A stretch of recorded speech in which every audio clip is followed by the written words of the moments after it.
تمام دیکھنے اور سننے والوں کو پیار بھرا سلام۔ شام کے قید خانے میں اہل بیت کے ساتھ کیا واقعات پیش آئے؟ امام حسین علیہ السلام کی تدفین کیسے کی گئی؟ جب قافلہ واپس مدینہ منورہ پہنچا تو کیسا منظر تھا؟ کنز الغرائب میں روایت آئی ہے کہ یزید نے اہل بیت کو محل کے اندر جگہ دے رکھی تھی۔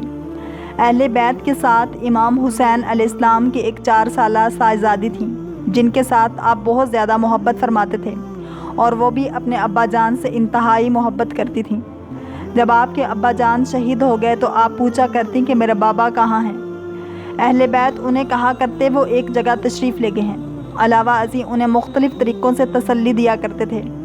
انہیں اپنے ابا جان کی زیارت کا بے حد شوق تھا۔ جن دنوں اہل بیت کرام یزید کے محل میں قیام پذیر تھے، ایک رات ان کی صاحبزادی نے اپنے بابا کو خواب میں دیکھا کہ آپ نے انہیں گود میں اٹھا رکھا ہے۔ وہ انتہائی خوشی کی وجہ سے بیدار ہو گئی، مگر جب ان کو نہ دیکھا تو آپ کا شوق اور زیادہ بڑھ گیا اور مضطرب ہو کر فریاد و فغاں کرنے لگی۔ ان سے پوچھا گیا تو فرمایا، میں نے ابھی خواب میں خود کو اپنے بابا کی آغوش میں بیٹھے ہوئے دیکھا تھا، مگر جب آنکھ کھولی تو وہ مجھے نظر نہیں آئے۔ بتائیں میرے بابا کہاں ہیں، کیونکہ مجھ میں ان کا فراق برداشت کرنے کی مزید طاقت نہیں۔ اہل بیت کرام نے ہر چند کہا، بیٹی صبر و شکر سے کام لیں، مگر انہوں نے جواب دیا، آپ یا تو میرے بابا کو میرے پاس بلائیں یا مجھے میرے بابا کے پاس بھیج دیں۔ اہل بیت نے یہ بات سنی تو ایک دم فریاد و فغاں کرنے لگے۔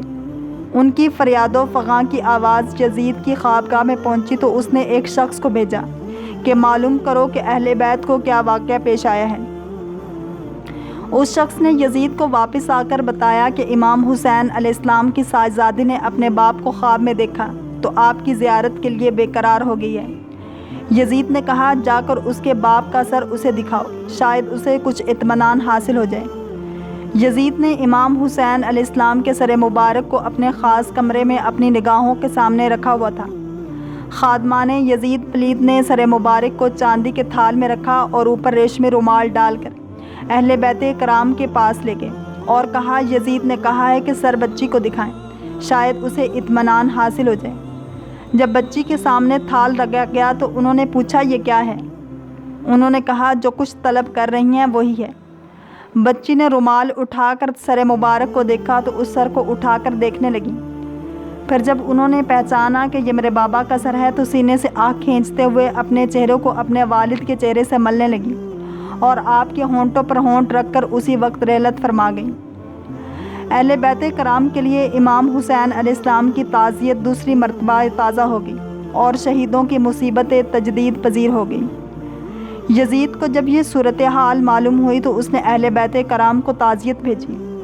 حضرت ام کلثوم سلام اللہ علیہا نے اس محل سے باہر جانے کی اجازت طلب کی اور اجازت ملنے پر اہل بیت کرام محل کے باہر ایک مکان میں تشریف لے گئے۔ اکابرین دمشق ان کے پاس آ کر ان کے غم میں شریک ہونے لگے اور خواتین عرب بھی ان کے حال پر غمزدہ ہو کر گریہ و کناہ ہو رہی تھیں۔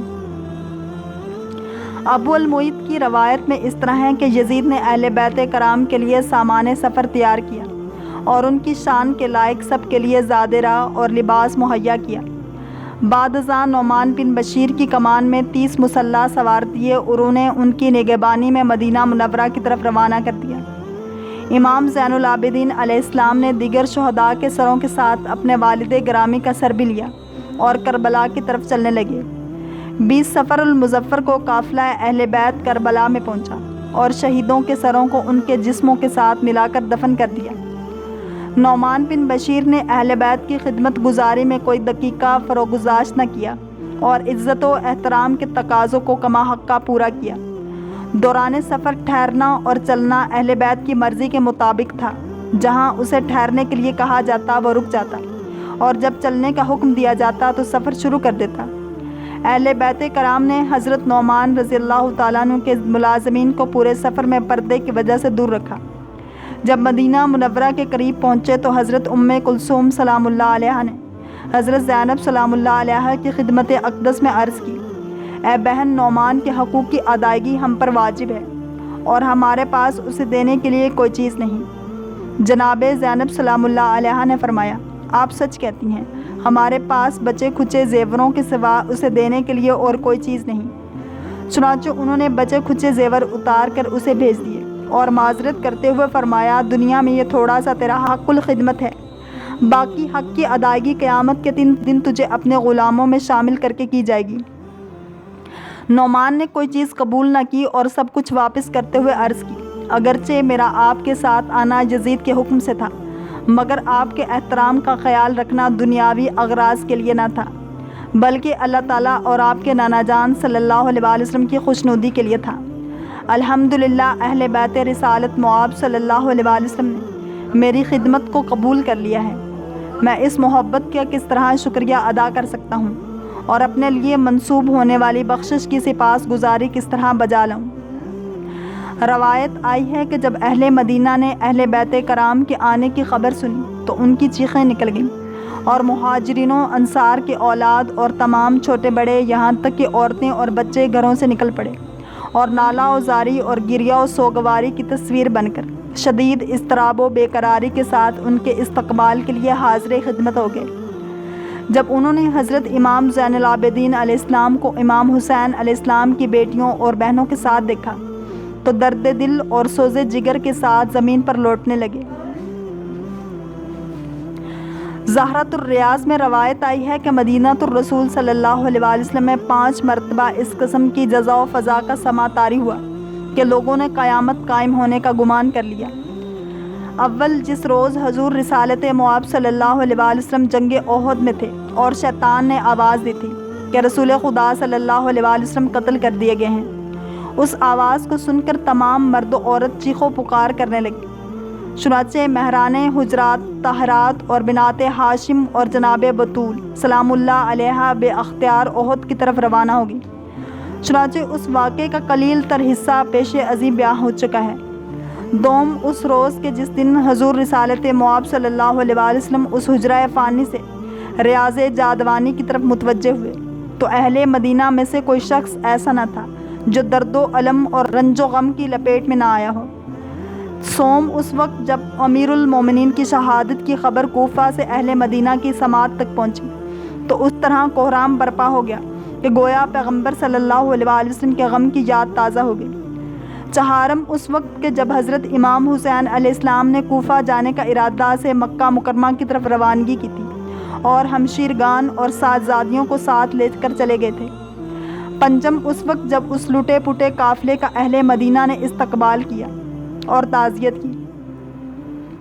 اہل بیت کرام مدینہ منورہ میں جب آئے اور حضور رسالت مآب صلی اللہ علیہ وسلم کے روضہ مبارک پر حاضری دی تو سوزناک آواز جگر چاک نعرہ لگاتے ہوئے کہا، ہم آپ کے خاندان کے یتیم ہیں اور آپ کے دودمان کے مسافر ہیں، ہم آپ کے بیٹوں کے غم سے سوزاں و گریاں ہیں۔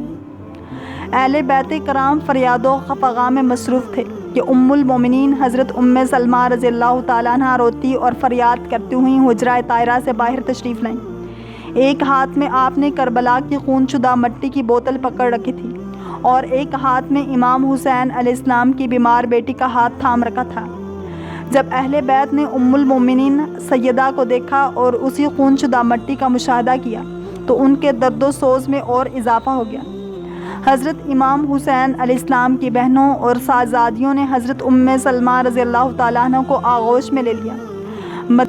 مدینہ منورہ میں امام حسین علیہ السلام کے رہ جانے والی بیٹی نے بہت کچھ پوچھا۔ حضور رسالت مآب صلی اللہ علیہ وسلم کے روضہ مبارک پر واقع ہونے والی تعزیت حد بیان سے باہر ہے۔ مدینہ منورہ کے دور و نزدیک کے تمام لوگ اس ماتم میں شریک تھے اور عوام و خواص اس مصیبت سے اندوہ عظیم میں تھے۔ اللہ کریم ہم سب کو دین اسلام کی پیروی کرنے والا اور عشق مصطفیٰ صلی اللہ علیہ وسلم نصیب فرمائے۔ اگر آپ کو یہ ویڈیو پسند آئی ہے تو لائک، شیئر اور سبسکرائب کرنا مت بھولیے تاکہ ایسے ہی اسلامک انفارمیٹیو ویڈیوز آپ تک پہنچتی رہیں۔